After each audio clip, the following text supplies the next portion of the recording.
is an apple tree on its own roots. When you buy a fruit tree, you're almost certainly going to buy a tree that's been grafted.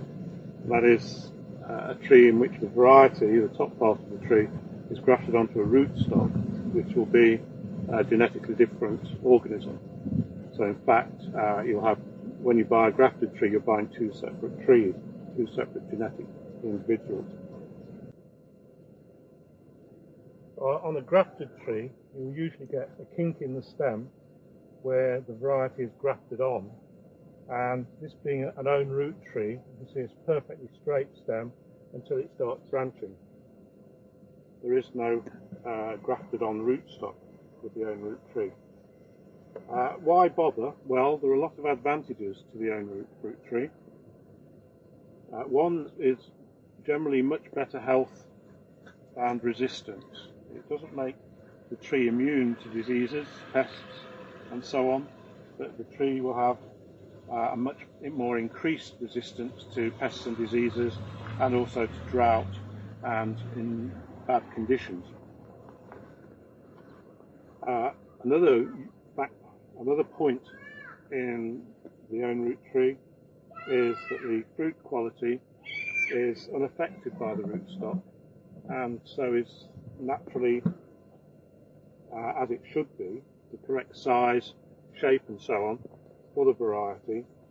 And also we tend to find there's better flavour, better storage life and better fertility with the, for the tree itself, so that you'll find fruits from own root trees will have more seeds, indicating better pollination, and also we suspect that the cell fertility of the tree is much increased.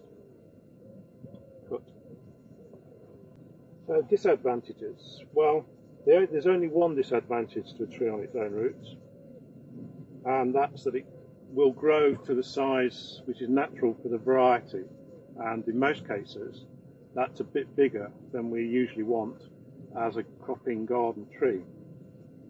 In fact, the average tree on its own roots will grow to a bigger size than on rootstock MM106, a bit bigger all round.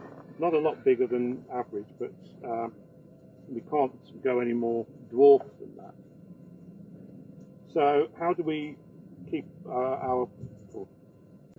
are various techniques for keeping the vigour of the tree, the own root tree, under control. The first is to induce cropping as soon as possible, and this is done by not overfeeding, not over irrigating, and generally encouraging the tree to produce fruit buds rather than make a lot of wood. Once we've got the tree cropping, no, forget that bit. The basic training of the tree also helps induce early cropping. What we'll do is we'll tie this tree down so the branches are virtually horizontal, like this, which will increase fruit bud formation along the horizontal sides of the shoots. And we'll also only prune in the summer. Summer pruning induces the remaining buds to form fruit buds and prevents vigorous regrowth of wood, which is what happens when you winter prune. There are several other useful functions of an own root tree. One is that it's movable, that unlike a grafted tree, you could actually, even an established own root tree, you could dig it up, even with a JCB, you could dig it up, reduce the size of the top, so we're looking at a fairly short stem, and replant, and it will grow perfectly well, happily and naturally after that. Another advantage, because of the flexibility of planting, which you have when you don't have a rootstock and a graft union, is that the tree can be planted deeply, and this means the tree can be used in areas where damage from gales or vandals, structural damage to the tree is quite likely. Then we can plant deeper than we would do normally, and possibly even bury the lowest branches like these, so that there is greater resistance to it being pulled up, and the tree can offer better resistance to vandalism and physical damage.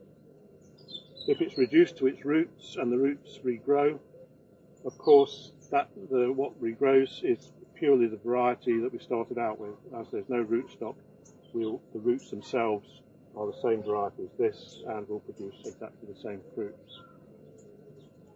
This ability of the tree to regrow from its roots or from its stump and carry on being exactly the same variety is the basis of the coppicing of own root trees, and that is the basis of the Coppice Orchard, which is what we'll look at next. Here I am standing in the Coppice Orchard. As it's fairly new, the trees are just a year or two old, and basically if you look around, what you'll see is a great density of vegetables, and the trees themselves aren't very obvious yet at their age. But you may see from this end of the row we have the apple, hazelnut, there's a pear going where the white stick is, another apple, and another apple at the bottom. The essence of the Coppice Orchard is that it's a complete growing system. It's not just an orchard, it's not just a vegetable growing system. Essentially what we try to do in the Coppice Orchard is recreate a productive woodland, and the coppice element is equivalent to the woodland clearing, so that we can grow high light crops, high light demanding crops. We grow the light demanding vegetables as long as there is sufficient light in the Coppice Orchard, and the light will diminish year by year as the trees get bigger and bigger and throw more and more shade. There comes a point where there may not be enough good light to grow all the vegetables we need. At that point we'll choose a north-south row in the Coppice Orchard to coppice to let the light back in again. This might happen after 8, 10, 12 years. It will just depend on local conditions and how much vegetables we need, etc. When the row is coppiced and it's north-south to let the sun back in, which in most parts of Europe is quite useful because the prevailing winds tend to be from the west, so we not only get a glade which is well lit with good light, but we also get wind protection from the westerly winds and from easterly winds. This means we have a hot spot, so our vegetable growing is enhanced by very good temperature and wind conditions. If we grow the vegetables on a no-dig and mulching system, there'll be minimum damage to the tree roots, and it should be quite possible for the trees and the vegetables to coexist quite happily.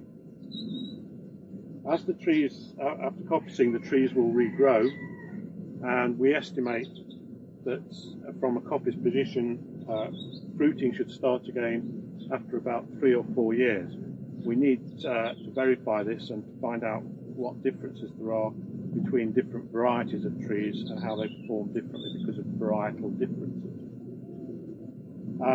So the trees will again get bigger and bigger, will again become a closed canopy, shading out vegetables, and so we coppice again after that period, and the whole cycle starts again. Right, now we've got to do the alternate row bit. We only coppice one row in the first year, and we coppice another row in the second year.